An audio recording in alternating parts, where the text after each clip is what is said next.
Caio, e no meu aparelho aqui eu não consigo ver.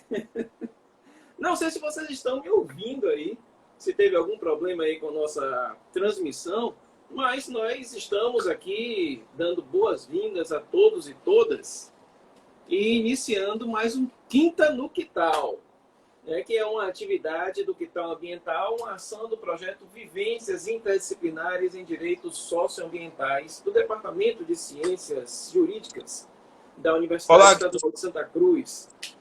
Toda quinta-feira a gente tem um bate-papo aqui com especialistas em diversas áreas, sempre de um jeito, né? A gente procura dar um jeito leve, descontraído, e para tratar de uma série de assuntos, às vezes um tanto difíceis, né?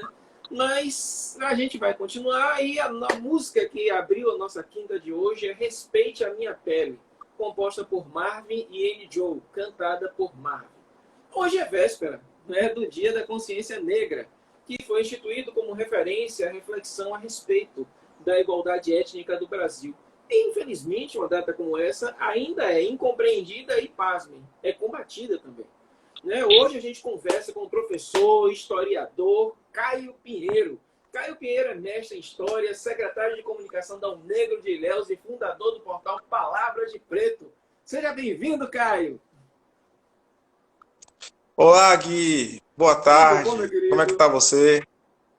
Tudo em Só paz? mexendo no retorno aqui, que é para pegar o negócio bem. Tá mexendo aí. Tudo em paz, né? Tudo em paz, graças a Deus. E com você? Na luta, né? Bom, tudo em paz. Eu queria começar dizendo a você que é um prazer enorme estar com você nessa tarde. Na verdade, quando você fez o convite, eu fiquei muito feliz, porque apesar de, ao longo desse tempo, né, em que nós nos conhecemos, tivemos poucas oportunidades de estreitar as relações, mas eu tenho muita simpatia e empatia por você. Acho você uma pessoa muito leve. Muito obrigado. E por isso não podia ter a oportunidade de estabelecer esse diálogo com você sobre uma questão tão importante, né? Sim, sim, sim. Que é a questão voltada à ideia da consciência negra, né? O que seria essa consciência negra no Brasil em pleno século XXI, né? Nós temos um passado escravocrata, e a escravidão no Brasil, ela chegou a seu fim jurídico no final do século XIX, mas ainda hoje a escravidão e o racismo deixam suas mazelas, né? Sim. E por isso estamos nesse momento aqui tendo que discutir o que vem a ser essa consciência negra, qual a sua importância especificamente no mundo contemporâneo, no que se refere à luta antirracista. Sim. Por isso, muito obrigado. Espero que eu consiga contribuir nesse debate que é tão significativo e tão urgente em nossa sociedade, que é multirracial, mas que, mesmo assim, impõe sérias restrições, né, interdições insuportáveis ao que nós chamamos de ascensão vertical dos afro-brasileiros, sem falar nos impactos até mesmo sobre a vida dos povos dos afro-brasileiros. Por isso é um prazer estar aqui com você. O prazer é todo meu, Caio. Né? Como você disse, né? A gente sempre se encontrando por aí. A gente acabou sendo. Acho que a gente acabou sendo quase vizinho, não foi? Ali Isso. ali perto da rodoviária. Eu esqueço o nome do Nova conjunto ali, do Nova Esperança. Esperança. A gente chegou a ser Nova Esperança. vizinho ali no Nova Esperança. A gente nunca parou assim para bater um papo, uma coisa assim. Mas se você saiba assim, que a admiração é mútua, né? De quem acompanhou, vem acompanhando a sua trajetória, né? A consolidação de você enquanto teórico, enquanto uma referência na discussão a respeito, né, da questão do movimento negro e da afirmação mesmo da nossa pele enquanto busca de igualdade, né, que a gente tanto busca, que a gente tanto fala, mas que infelizmente nessa sociedade que nós vivemos a coisa está ficando muito complicada, né? Mas Caio, normalmente a gente pega assim nesses instantes iniciais assim para que a pessoa fale um pouco sobre si, né? Fala um pouco da sua trajetória, fala um pouco quem é Caio Pinheiro, suas origens, o que tem feito, o que já fez, o que tem feito, o que é que pensa em fazer. Fala aí com o pessoal. Eu estava mais cedo pensando nesse momento, nesse encontro com você, que se efetiva nesse instante, né? E pensando no que eu ia, nos encaminhamentos que nós iríamos dar esse bate-papo, né? E por consequência dessa reflexão, eu estava tentando, fiz um exercício aqui de retorno ao passado, né, da nossa militância acadêmica. Afinal de contas, a nossa relação começa ainda na universidade enquanto aluno, né, na militância acadêmica. E não sei se você vai concordar comigo, mas naquele contexto, a gente fazia uma discussão a gente buscava se apropriar da teoria para compreender e enfrentar as chamadas iniquidades sociais, mas mesmo naquele contexto, a questão racial não fazia parte dos nossos debates. Você concorda comigo? É verdade. Não fazia parte do nosso na debate. realidade, mesmo no nosso contexto, é algo bem recente. Né? Não fez parte daquilo que era, né, na nossa vida na universidade. É uma grande verdade. Interessante que grande parte das pessoas que integravam aquele contexto de luta por universidade pública, gratuita, de qualidade, né, por superação das iniquidades sociais, eram afro-brasileiros. Uhum. E a questão racial, a discussão da luta antirracista, em poucos momentos, eu me recordo, poucos foram momentos que elas penetraram naquela nossa discussão, no momento de formação. Isso mostra, portanto, que nós naturalizamos, até mesmo nós da academia, que passamos muito tempo na academia, você que continua vinculado à academia, né, espaço de produção do conhecimento científico, nós dedicamos muito pouco da nossa vida acadêmica a compreender a questão racial que estrutura as relações da nossa sociedade, né, que impacta não só na minha vida, na sua vida, mas também na vida de nossos filhos, nossos amigos, né? Quantas pessoas, né, quantos amigos nossos com qualificação intelectual, conhecimento técnico-científico, sofreram interdições da sua ascensão vertical porque trazem traços fenótipos negroides. Sim. Então, isso é uma questão que é uma questão que é urgente, não só para nós negros, mas também para todos aqueles que entendem que a superação do racismo é uma questão que vai impactar na vida de toda a sociedade. De toda a sociedade. Infelizmente, o brasileiro, em especial, né, os acadêmicos brasileiros, eles têm uma cultura imitativa, até mesmo a própria esquerda tem uma cultura muito imitativa. Né? Aquele incidente que aconteceu com George Floyd, nos Estados Unidos, acontece aqui no nosso país todos os dias, e de forma até muito mais brutal, impactante. E nós brasileiros, né, dos mais variados matizes políticos, sociais e econômicos, não temos instrumentais teóricos, não temos formação até mesmo escolar, não estamos imersos em uma cultura que se acostumou, que discute o racismo com vistas à sua superação. Isso mostra, portanto, que você está certo. A discussão da luta, a superação do racismo e a luta antirracista, infelizmente, no Brasil, não é um fato recente, mas ganhou visibilidade recentemente, não em função das questões internas, mas da repercussão de movimentos externos que determinaram que a própria mídia corporativa desse visibilidade. Sim, sim. E se a gente for olhar no mundo capitalista, não sei se você concorda comigo, Caio, tem um quê também de mercado, né?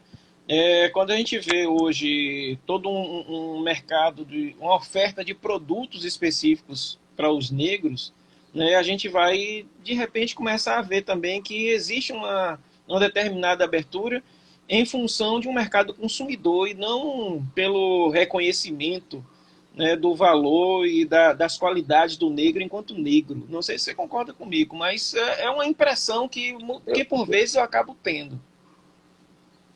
Concordo em parte, Gui, que, na verdade, esse movimento aí, esse apelo mercadológico que verificamos nesse momento, né, na contemporaneidade, é resultado da convergência de fatores. E aí a gente pode já começar a discutir efetivamente a questão da consciência negra. Por quê? Amanhã, né, esse mês de novembro, é o Novembro Negro, né?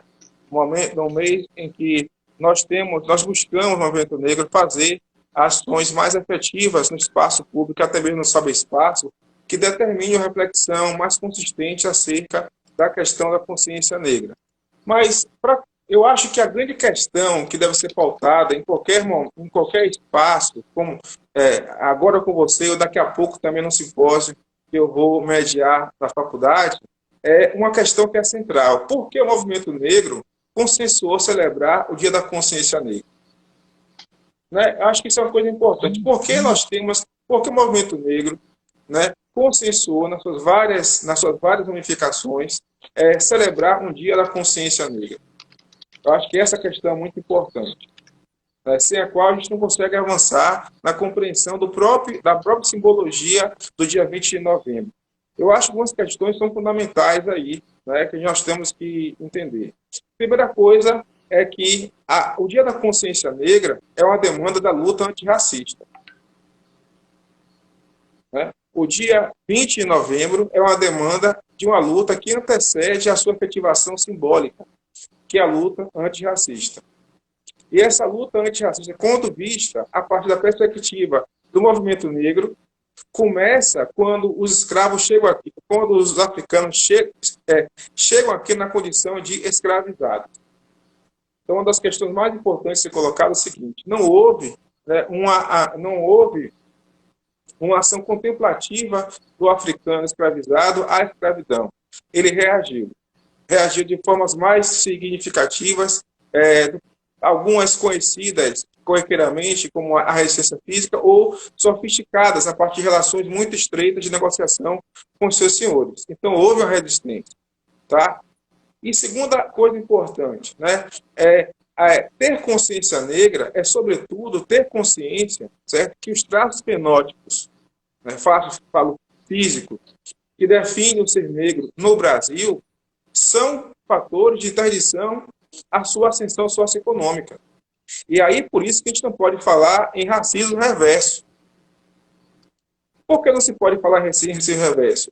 A branquitude é uma identidade racial sociologicamente construída, né? Já que raça, do ponto de vista científico, não existe. Correto? A engenharia genética, a biologia mostram que raça não existe. Tá? Então, vamos tomar aqui a raça como uma categoria sociológica mesmo. Ok? Então, veja o que eu estou colocando aqui. O Dia da Consciência Negra pressupõe uma consciência racial do negro de que os seus traços fenótipos que determinam a sua identidade racial também são fatores de interdição à sua ascensão vertical numa sociedade que introjetou nele, que inculcou nele a ideia de uma democracia racial. Então, veja, as iniquidades sociais no Brasil não são pensadas a partir de um viés racial, mas sim com falta de alguns atributos dos negros. Então, por isso, o Dia da Consciência Negra é muito mais do que uma data.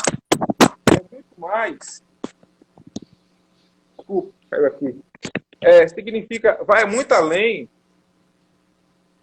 né, vai muito além de nós buscarmos folclorizar a identidade negra. Mas nos remete, nos obriga, né, a ativar o compromisso de refletir quais foram os fatores que determinaram e determinam a nossa busca constante de afirmação de uma consciência negra. Porque tem um aspecto que eu queria já antecipar, que é muito importante. A branquitude criou o negro. Correto? Sim. Porque essa ideia de binarismo, negro e branco, nasce a partir da branquitude. A branquitude institui a identidade racial negra. Para quê? Para bestializar o negro. Só que em reação, o negro cria a negritude para ratificar a sua humanização. A branquitude quer nos instituir uma condição racial para nos bestializar, nos tornar coisa, objeto, ser moventes. Mas o negro busca a negritude para ratificar sua condição de humanidade. É uma discussão muito bem feita por Sartre naquela reflexão sobre o racismo. Então, são questões, nesse processo de reafirmação da negritude, para ratificar a condição de ser humano, é que nasce a consciência negra. A consciência negra é, sobretudo, um ato político, né, em que o negro mostra, ciente de que há interdições impostas que dificultam a sua ascensão vertical, a sua mobilidade vertical na sociedade. Quando falo em mobilidade vertical, falo em ascensão socioeconômica, que está ligado aos seus traços fenótipos. Sim. Porque, veja, no século XIX, existiam as teorias raciais, né? O racismo científico. Na verdade, pseudocientífico. Né? Então, você observe bem. No século XIX, o sistema capitalista enfrentava uma crise terrível. Como Karl Marx havia dito, ele enfrenta crises cíclicas que se repetem em intervalos históricos semelhantes. Ok? Final do século XIX, 29, 2009. Tá? Nesse aspecto, ninguém pode dizer que o Marx não consiga fazer uma projeção coerente no que se refere à reflexão do comportamento temporal do capitalismo. Não tem como refutar essa ideia.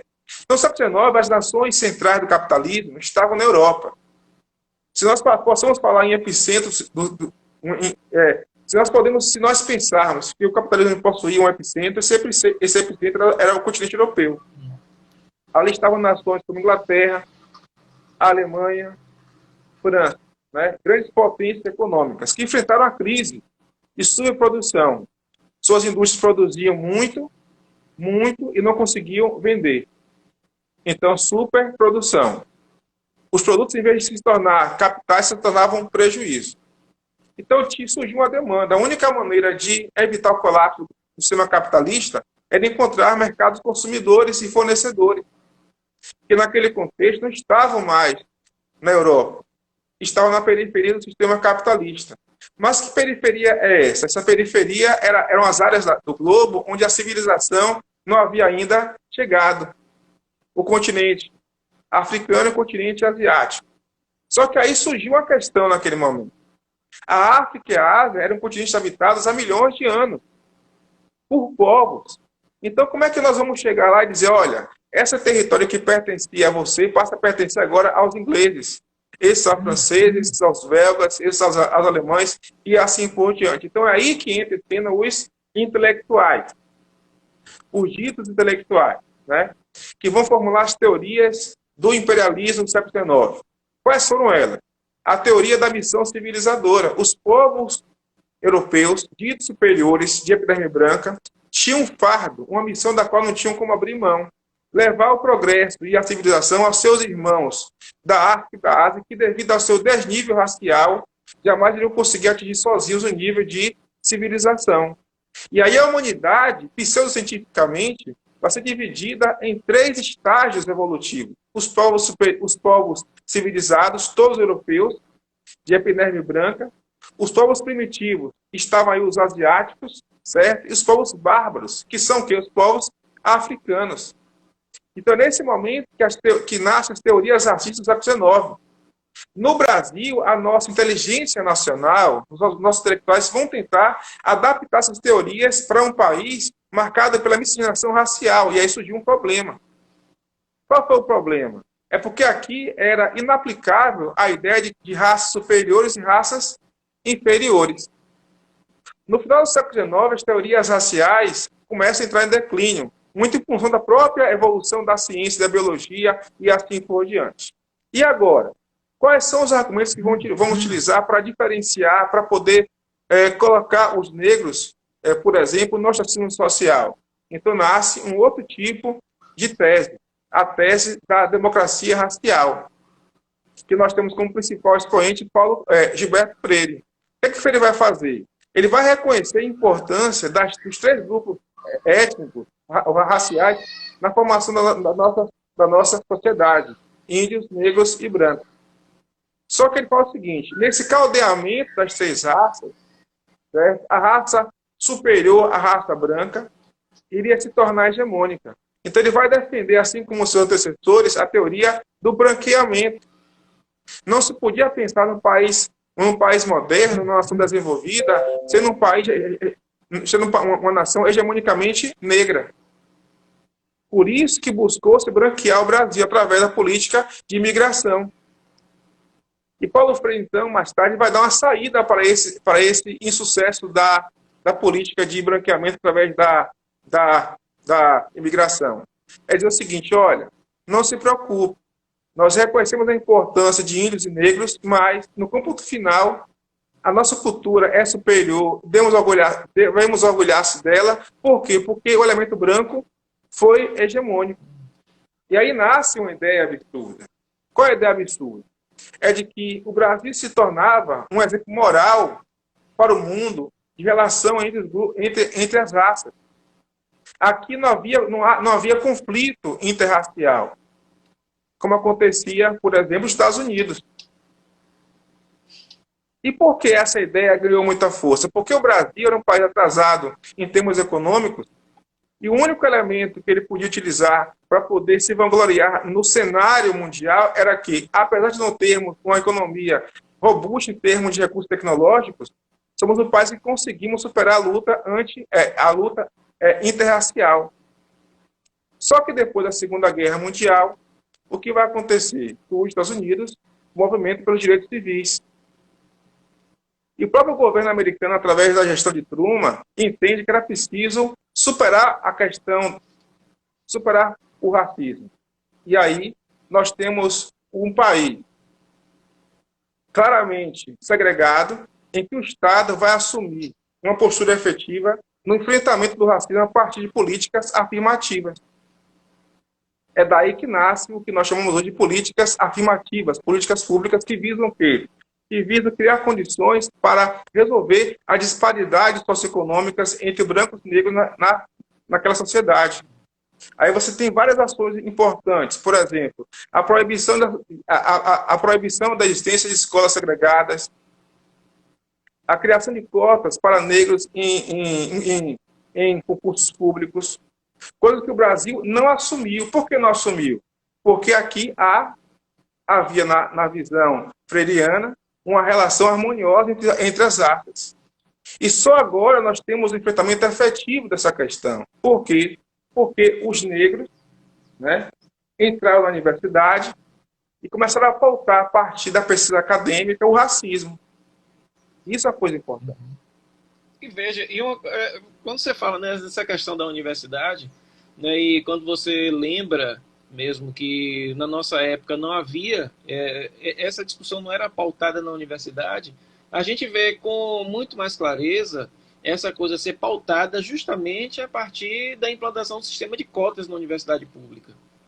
Né? E que você vê claramente a reação das chamadas elites mesmo, a entrada dessas pessoas é uma reação extremamente negativa, por vezes violenta, do ponto de vista das várias violências, no que diz respeito à própria discriminação mesmo do cotista dentro da universidade, e que a gente vê muito claramente que essa é uma questão ainda em voga, que a gente precisa discutir com muita clareza dentro da universidade. A gente vê, infelizmente, a forma como cotistas, e principalmente os cotistas, a gente vai vendo muito claramente que os cotistas têm uma cor de pele, que mostra quem mostra a cara do cotista, e que a gente ainda vê gente ainda respondendo a processo administrativo por comportamentos racistas dentro e fora da sala de aula e nos corredores e naquelas coisas, nos espaços da universidade. Que isso, claro, traz é o reflexo dessa sociedade, como você sugeriu no nosso título, uma sociedade que é hipócrita na realidade. Assim, interessante que todos os argumentos contrários às cotas foram derrubados, como eu chamo, e colocados a público de forma bastante objetiva. Por exemplo, acreditava-se que o estabelecimento do sistema de cotas iria criar um ambiente na universidade de luta interracial. Isso não aconteceu. Não aconteceu. Segundo, também, o segundo argumento, de que a progressão dos alunos cotistas os alunos cotistas não iam conseguir fazer a progressão acompanhando os alunos não cotistas. As pesquisas mostram que os alunos cotistas não só acompanham os alunos que não são cotistas, como em determinados momentos do curso, da progressão acadêmica, atinge um nível de qualidade acadêmica muito maior. Por quê? Porque são oriundos de realidades socioeconômicas pouco prestigiadas e que entende que a inserção no ensino superior é um dos mecanismos principais de subversão daquela realidade socioeconômica em que ele nasceu e não quer se perpetuar. Né? Outra coisa, achava-se que, em função disso, o nível, né, a excelência da vida das universidades iria ser colocada em jogo. E não foi.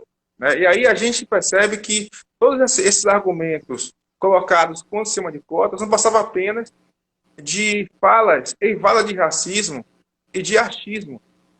Né? Porque hoje a universidade reflete a nossa sociedade multicor. Os alunos cotistas, sem sombra de dúvidas, eles têm uma progressão acadêmica com maior qualidade técnica e intelectual do que os alunos que não são cotistas, dado a importância que esses atribuem à sua inserção na universidade e a progressão e a subversão de uma condição de desprestígio socioeconômico que hoje possui a partir da sua intelectualização. Eu sou uma prova disso. Eu não sou oriundo de uma família de muitas posses. Meu pai e minha mãe não eram pessoas de muitas posses. Meu pai era educador. Eu estudei na escola particular aqui da cidade, que é a Piedade, porque era bolsista. Mas lembro que no final do ensino médio, a situação familiar ficou muito precária em termos financeiros. E eu entrei na universidade, tinha que trabalhar o dia inteiro na serraria, né? E frequentar a universidade com muita dificuldade. E hoje eu não sou rico, né? Não somos ricos, somos professores, entendeu? Mas posso dizer que eu consegui, em termos materiais e também culturais, ascender, né? Na verdade, contemplar as expectativas que meu pai e minha mãe tinham quando depositaram na educação o principal instrumento que eu tinha em mãos para conseguir subverter um destino trágico, vamos falar assim. E é por isso que o movimento negro, desde a sua constituição enquanto instituição, pauta a importância do acesso à educação. Sim. Por que isso? Porque quando a gente pensa assim, eu escrevi um artigo recentemente refletindo sobre essa questão mesmo da falta, da baixa representatividade do negro na política institucional.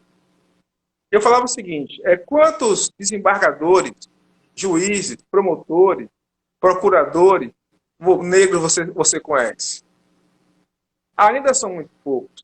Aí a pergunta é por que nós somos a maioria numérica no país, mas somos a minoria a ocupar o espaço de poder e exercer profissão de prestígio social? Tudo perpassa, fundamentalmente, por exemplo, o acesso à educação. Especificamente, a educação superior. Simples, porque se o indivíduo não tem acesso ao refinamento intelectual e aquisição de conhecimento técnico-científico, ele não tem como ofertar mercado de trabalho a mão de obra qualificada. Então, a sua tendência ao subemprego é efetiva. Então, ele vai reproduzir aquele ciclo vicioso de pais pobres, filhos pobres e netos pobres. Eu não estou dizendo aqui que seja indigno a realização de trabalhos subalternos, vamos pensar assim. Mas se nós somos a maioria numérica nesse país, eu entendo que, por justiça, também nós temos que ser a maioria, ocupar os espaços de poder e exercer a profissão de prestígio social. A meritocracia em relação ao negro brasileiro, especificamente falando, só vai acontecer, efetivamente, quando os desiguais forem tratados de forma desigual. Eu não posso querer que meu aluno da Piedade, ou que meu aluno da escola pública, ele tenha a pretensão de concorrer em pé de igualdade com o meu aluno da escola particular. Não tem. Sabe por que não tem? Não é porque ele é racialmente inferior. É porque tem todo um problema, toda uma sistemática de contingências na educação pública que vão fazer com ele, que que determinam que ele não tenha condições, naquele momento, intelectuais, de competir com o aluno branco da escola particular.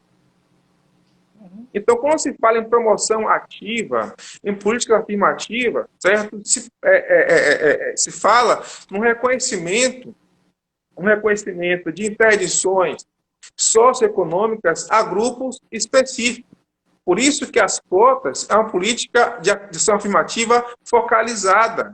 Por que isso? Porque tem como parâmetro as situações específicas que vitimizam determinado grupo socio-racial. Vou dar um exemplo. No censo de 1970, durante a ditadura militar, os militares não colocaram, no censo, a questão da identidade racial. Olha, como é que você vai saber como andam as condições de educação, de saúde, de habitação, de um segmento da sociedade, se você não verifica? Então, eu acho importante nós entendermos essa questão, sob pena de relativizarmos uma discussão que é tão importante e que é de interesse geral. Uhum. Sim, sim. Ó, a gente está tendo aqui algumas participações, Caio, e eu quero muito agradecer, né? Tem muita gente boa entrando aqui, falando, mandando recado, mas uma pessoa aqui, Gabriel Smith, está se destacando, né? E participando ativamente aqui, falando justamente essa questão da educação. A gente falou, claro, do ensino superior e foi importante você tocar na questão, né, do ensino, da base do ensino, que é onde você hoje está situado, que foi uma das coisas faladas aqui por Gabriel, né? E a gente se preocupar com, né, com mais clareza a respeito dessa questão da qualidade da educação pública, né? Nós compreendermos que é a partir dela, claro que não só ela, porque quando a gente discute a questão, né, negra e da identidade negra, a gente não pode fazer nenhum tipo de exercício reducionista. Mas, inclusive, a importância dessa discussão hoje, e esse ponto que você tocou a respeito de censo, leva a gente a discutir, né, o nosso espaço no próprio espaço urbano, né, o nosso espaço nos espaços de poder, no espaço da educação, né, as questões de moradia, trabalho, geração de renda, empreendedorismo e tudo aquilo que são aqueles espaços que poderiam ser ocupados, né, por pessoas né, e não só o negro, né, nós temos aí nessa miscigenação nossa, nós temos, né, indígenas, nós temos, né, um sem número de miscigenados, né, e que se encontram especificamente, né, verdadeiramente à margem de toda essa construção do poder dentro do nosso país e, como você falou, né, essa construção histórica do branqueamento e do eurocentrismo no qual nós somos criados. E em tudo, inclusive na questão religiosa, que também é uma pauta que tem sido muito, né, reverberada nos últimos dias. Concordo com você. Essa é uma questão delicada, que eu particularmente trato com muito cuidado, muito cuidado, porque a minha aproximação com a teoria racial, né, com as questões ligadas à discussão de identidade, da luta racista, voltada também ao negro, se deu concomitantemente a minha definição, a minha definição, a constituição da minha identidade religiosa, né? Eu sou candomblessista,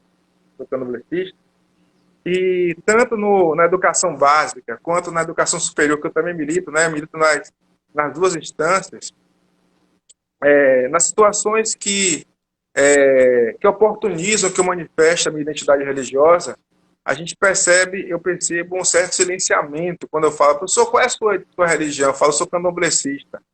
Só faltou sair aquele oxe lá, ele tá amarrado, sabe? Sim. E aí, sabe? E a gente percebe, e a partir disso eu faço a seguinte reflexão, como a educação em nosso país, ela também ela deve ser corresponsabilizada por conta disso. Porque, veja, a religião do ponto de vista filosófico, eu me remetendo a uma concepção renascentista, né, que buscou encontrar essa relação de equidade, essa relação de harmonia entre a razão e a fé, né, Não, o homem, duas dimensões. A dimensão humana, que é a dimensão racional, e a dimensão que a razão não consegue tocar, né? Que é o subjetivo. Então, se nós pensarmos a partir de uma cosmologia de uma religião, de uma religião universal, o que é essa figura de Deus, né? Como é que a religião, na verdade, são caminhos sociologicamente construídos para se conectar com aquilo que a razão humana não consegue explicar. O que diferencia eu de você, aqui do ponto de vista religioso? É que você optou por praticar ritos, né? E estabelecer comportamentos morais religiosos que te conectam com aquilo que, do ponto de vista racional, não é possível ainda explicar, mas que você sente na sua vida, não tenho dúvida disso, né? Porque sei o quanto que você teve que lutar para afirmar e conquistar respeito pelas suas orientações religiosas, né? Até mesmo dentro do próprio campo progressista. Isso mostra que nós não temos, não temos razão em tudo. Sim. Né? Então, essa perspectiva é muito complicada, por quê? Porque nós somos um país composto, sua maior parte, de afro-brasileiros. E quando eu digo que eu pratico uma religião de matriz africana, né, o esperado é que eu fosse, que essa minha afirmativa, que essa minha informação não causasse desconforto. E por que causa desconforto? Simples. Porque o racismo, ele atuou e atua também simbolicamente em relação ao negro. A violência racial não se dá apenas na dimensão física, mas também na tentativa de desaculturamento das suas referências identitárias. Não estou dizendo que eu, quanto homem negro candomblessista, e você, como homem negro candomblessista, não possamos andar juntos. Ao contrário, a nossa identidade racial, certo? Ela pode e deve coexistir com as nossas identidades religiosas. Isso mostra, portanto, como o racismo ele cria uma espécie de névoa que nos cega de tal forma que a gente acaba confundindo alhos com bugalhos. Sim, sim. E aí a gente... assim... desculpe ter interrompido, né? Mas uma coisa assim que me incomoda muito, né, dentro desse processo histórico foi a questão da demonização mesmo das religiões de matriz africana. Uma coisa que me incomoda bastante, por exemplo, é que no meio em que eu vivo, que é o meio evangélico, muitas vezes você tem muita clareza assim, a tolerância com manifestações religiosas diferentes das nossas, mas que têm origem europeia. Né, que tem origem europeia, no máximo asiática. Mas quando você fala na origem religiosa africana, é um negócio, é um Deus nos acuda. Né? E não só isso, não só a demonização, mas uma cultura arraigada de que você deve efetivamente combater, enfrentar, né, derrotar, aniquilar, né, e que ultrapassa os limites de uma... como é que eu vou chamar, da pregação ou missão religiosa e que vai às raias mesmo de atingir a pessoa na sua honra e no seu físico. Gui, eu vou te falar uma coisa, cara. Acho que esse é um dos conceitos que eu aprendi e que me causou mais desconforto quando me apropriei conceitualmente dele. Ele diz o seguinte, o racista, ele tem vergonha de ser racista, mas é racista. Por que ele tem vergonha de ser racista? Porque ele sabe que esse comportamento é socialmente inaceitável. Socialmente ele é um comportamento deplorável. Mas ele não consegue se despir dos valores que determinaram a constituição da sua visão de mundo. E é por isso que Nelson Mandela falou: ninguém nasce racista, se torna racista. E aí, falando especificamente dessa questão da tolerância religiosa, a tolerância religiosa nada mais é do que uma derivação das teorias raciais do século XIX. A dominação imperialista no continente africano, falando de forma específica, ela se deu em dois níveis fundamentais. Primeiro, no nível militar, né? porque havia, assim, uma assimetria em termos de poder militar entre o dominador europeu e os povos africanos. Uma coisa é você usar metralhadores de longo alcance, outra coisa é você lutar com arco e flecha, né? Eu não falo aqui de superior e inferior, mas de diferenças de estádios de organização do poder bélico. E segundo, e o mais eficaz, que foi a violência simbólica. E veja, esse processo de dominação simbólica não foi feito pelos militares, mas sim por missionários, católicos e protestantes, que articularam com muita sofisticação a desaculturação dos povos africanos. E vão incutir neles a ideia de que, para ser superior, você precisa praticar, cultuar o meu Deus, o Deus cristão eurocêntrico, de epiderme branca, olhos azuis e cabelo loiro. Esses traços comportamentais, alimentares que você pratica são inaceitáveis. Não faz parte do homem civilizado. Esses deuses que você cultua, certo, são deuses inferiores. Então, essa antipatia pelas religiões de matriz africana nasce a partir da constituição do racismo científico e perpassou a história, perpassou o processo histórico, se mantém até os dias atuais.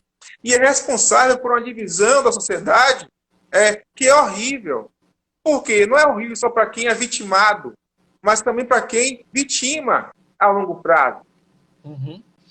E uma coisa, Né? e uma coisa interessante, Caio, eu já assim, tive conhecimento, não cheguei a ter o material, procurei inicialmente, mas não encontrei, mas foi a partir de uma conversa com o professor André Rosa, né, que ele fala de um trabalho, fala de um trabalho, se não me engano, da professora Marli Geralda, da UFBA, que fala a respeito dessa questão, né, de evangélicos batistas, e que em um determinado momento, sei lá, vou colocar aí 40, 50 anos, você tinha dentro desse meio predominantemente pessoas pobres, negras de periferia, né? Portanto também discriminadas em função da pele. E a gente vai vendo que no momento em que o mundo evangélico ele começa a ser tomado, né, por brancos de elite, essa coisa toda essa polarização ela vai se evidenciando, né, de uma forma como a gente acaba vendo hoje, né, um certo domínio, né, de pessoas de matriz evangélica nos postos de poder que ocupam efetivamente espaços de poder e que são oriundos de camadas antes perseguidas que agora também passam a ser os perseguidores, os opressores. Eu vou te dar aqui um dado que você vai ficar muito estarrecido. Apesar de não ser cristão, eu sou historiador de formação, né? E faço leitura muito consistente dessa questão das religiões. Do ponto de vista da sua constituição histórica e doutrinária, o protestantismo é uma religião libertária e de forte apelo social. Sim. Lutero, quando foi expulso da igreja, no século XVI, ele propôs uma nova doutrina que nascia em oposição às contradições da Igreja Católica. Lutero era um monge agostiniano, vale salientar, né? Uhum. Era um monge agostiniano, doutor em teologia e profundamente influenciado pelos escritos de Gerardo de Roterdã, que foi um teólogo humanista, tá? Lutero, então, diz são dois princípios que eu acho que são lindíssimos no protestantismo. Primeiro, certo? A fé como único meio de obter a salvação, né? Mas por que Lutero falou isso? Porque ele dizia o seguinte, né? Não há, irmãos, intermediários entre você e Deus, entre Deus e fiéis. Porque o reino de Deus habita no interior de cada um de nós. E a pergunta, como é que esse reino se abre? Qual é a chave que se abre? A fé. Uhum. Então, por isso que o protestantismo nasce como uma religião com uma forte composição popular. Como foi o cristianismo, popular. Se a gente for ver, né? Você falou muito bem. Sim. Exatamente. Muito bem. E o que vai acontecer? No Brasil, a partir dessa mercantilização da fé, que não foi feita, que não é realizada, gente, vale salientar, pelos evangélicos tradicionais, é que nós temos aí uma deturpação do mundo cristão. E aí, hoje, o mundo cristão vive a mesma situação que os negros vivem, que é a chamada a liquidação da individualidade. Então, se você é cristão e você teve no espaço público um comportamento que é contrário aos princípios morais e religiosos da sua religião, a pessoa que te vê praticando aquilo ali diz, ó, todo evangélico é assim. Uhum. Assim como o negro. Sim. Entendeu? Se você tem um negro que pratica um ato delituoso, o indivíduo que vê praticando, todos os negros são assim. É por isso que, como chama? O professor Florestan Fernandes falava de autoridades menores. Sim. Né? No Brasil, para a academia é muito difícil identificar, criar um critério racial para poder identificar o negro. Mas o porteiro, o policial, o segurança, ele consegue identificar quem é negro, quem é branco perfeitamente. Compreendeu? Então, isso, esse bate-papo é muito bacana, mas veja, para a gente poder chegar a esse nível de formulação, tivemos que citar muito tempo a bunda na cadeira para poder refletir, analisar os teóricos, e aí a importância que a gente hoje celebra no movimento negro, desses negros intelectuais, a exemplo de Jamila Ribeiro, né, Joyce Bert, Silvio de Almeida, e tantos outros intelectuais que hoje formulam uma teoria, formulam uma epistemologia negra para pensar a questão do racismo. Uhum. Isso é coisa muito importante. Você tem e Vânia Neves também, que está em processo de formação, história, mas já é uma historiadora, né, nata, que vai estar aqui com a gente na semana que vem. Ela está, inclusive, aqui falando a respeito dessa questão, né, do oprimido que se torna opressor, e tem a relação disso com as memórias e a construção da identidade. Né? Então, qual é a identidade que a gente está construindo? E como a gente está aqui, Caio, já o negócio rendeu aqui, né? A gente tem mais ou menos uns 10 minutinhos aí pela frente. Eu queria que você, na hora que você engatar, que você engatasse essa questão, né? Fizesse uma análise a respeito desses resultados das eleições municipais que a gente teve agora com tantos negros, aqui em Ilhéus indígena eleito, o companheiro camarada Cláudio Magalhães, né? Eu queria que você engatasse essa análise das eleições agora de domingo. Eu estou muito feliz pelas eleições, pelo resultado das eleições de domingo, à exceção do resultado para o Executivo Municipal, eu não estou feliz, mas a escolha democrática a gente tem que respeitar, faz parte da nossa cultura enquanto democratas, né? Mas a eleição para o Parlamento Municipal ilhéense e no Brasil como um todo reflete algo muito importante.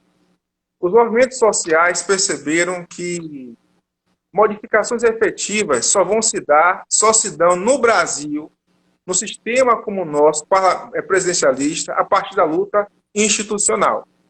E é uma coisa importante. A luta de classes, ela se dá em dois planos, na arena pública e também na arena institucional. Então, é importante a eleição de Cláudio, a eleição de Enilda, a eleição de Augustão, de outros quadros do campo progressista, porque eles vão estar ali pautando demandas que são fruto do movimento da sociedade civil. E nesse quadro, eu acho que o partido que tem inovado bastante no sentido de renovação, de inclusão de novos atores sociais, é o PSOL. O PSOL tem dado um exemplo muito significativo, né, de como é importante renovar e ouvir os novos atores e pautas sociais. Quando se fala em identidade no mundo, nesse momento, eu penso no que Stuart Hall falou, o seguinte: nós vivemos identidades múltiplas, né? Guilhardes é um jurista, é professor, é militante social, é líder religioso. Então, você constrói e reafirma ou desconstrói as suas múltiplas identidades. Então, buscamos, nesse momento, construir uma sociedade com identidades múltiplas, mas que tenha uma capacidade de coexistir. Eu acho que isso é importante. E, sobretudo, identidades que possam mostrar para as instâncias decisórias suas demandas específicas. sem as quais a gente não vai conseguir construir uma sociedade democrática, inclusiva, efetivamente. O nosso país, Gui, é um país que amarga a condição de ser um dos líderes em concentração de renda no mundo. Isso é uma coisa muito séria, né? E como eu estou falando com você, e você é um acadêmico, e eu sei que você almeja, espero que consiga um dia dirigir a universidade, uma das coisas que hoje eu sinto muito em relação à universidade é o sepultamento da extensão na universidade, né? Eu acho que a universidade poderia dar uma contribuição muito mais significativa nesse processo de superação das iniquidades, se nós entendêssemos que a extensão é tão importante quanto a pesquisa. Por que eu falo isso? Porque a universidade é o centro da produção teórica. E a teoria, como disse Bell Hooks, ela liberta. Só que se a universidade não dialoga com a sociedade efetivamente, ela não consegue se tornar um vetor de mudança. E a sociedade hoje está refletindo essa demanda. Muitas questões que hoje são pautadas a partir do achismo. E esse achismo é decorrente do quê? Da falta de conhecimento, de formação. Então, eu acredito muito que hoje caminhamos para uma sociedade mais plural no que se refere às entidades e que viverá, pelo menos nesses próximos anos, 5, 10 anos, momentos muito sérios de tensionamento. Uhum.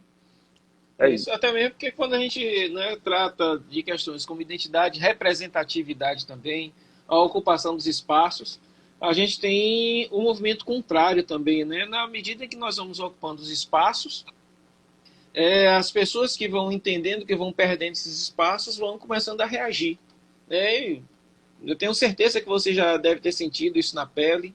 Eu já senti isso na pele dentro da própria universidade, né, de ocupar um determinado espaço e pessoas entenderem que eu não deveria ocupar aquele espaço e em todo o tempo reagirem em relação a isso, né? E a gente vai o tempo todo lutando e o tempo todo dizendo, olha, eu estou aqui, eu quero ocupar esse espaço, eu vou fazer, dar o melhor de mim, tentando fazer, precisando ser, inclusive, sem querer estabelecer competições, mas estabelecer competências.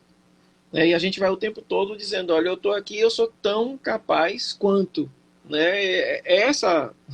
Basicamente, essa é a nossa luta do dia a dia. É uma coisa impressionante isso.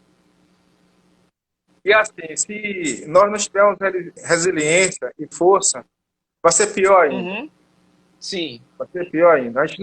Nós não temos direito de recuar. Sim. Isso que é mais difícil ainda, né? Por mais que tenhamos contingências pessoais, emocionais, financeiras, familiares, nós não temos direito de recuar e dizer, ó, eu vou sair. Eu, pelo menos, penso assim. Uhum. Nós não temos direito de dizer, olha, eu vou sair. Não. Eu vou ter que ficar. Não por mim, mas por pessoas que vão vir depois de mim e precisam ocupar esse mesmo espaço que eu estou ocupando a duras penas, com muita força, com muita agressividade. Nesses últimos anos, a minha vida passou por intempéries muito difíceis, em todos os planos. Do impeachment para cá, eu fiz a opção de assumir posições públicas muito claras. E quando você assume posições públicas muito claras como um formulador, né, você tem um ônus e tem um bônus disso. Muitos espaços para mim foram cerceados, né, a despeito da minha capacidade técnica. Isso magoa bastante, Distanciamento em relações interpessoais que eram muito significativas para mim aconteceram. Mas depois, hoje avaliando, eu percebo que, por mais que ainda hajam feridas que sangram por vezes, eu acho que valeu a pena. Sim. Valeu a pena porque as eleições municipais do último domingo mostraram uma sociedade que acordou. Não acordou como nós gostaríamos que ela acordasse, mas acordou. e a gente começa a ver, né, pelo menos uma fresta de luz no horizonte. E estar com você aqui hoje é um dos exemplos disso.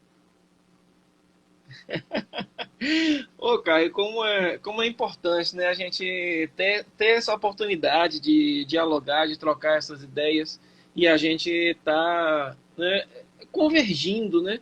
E essa oportunidade de aprender tanto com você, de estar mostrando, né, para as pessoas aqui, as pessoas que estão assistindo agora, que vão ver no IGTV, que vão ver lá no canal do YouTube, a importância dessa discussão e de como isso e como a gente acaba se implicando com a discussão, né? Porque a gente sente na pele, seja na nossa pele, seja na pele das pessoas que convivem com a gente, seja pelos laços familiares ou de relação as mais diversas que forem, e como a gente acaba, né, tendo, como é que eu vou dizer, rapaz, renascida a necessidade de se comprometer, de não abrir mão das coisas, daquilo que a gente acredita, daquilo que a gente entende que seja importante para nós e para a sociedade.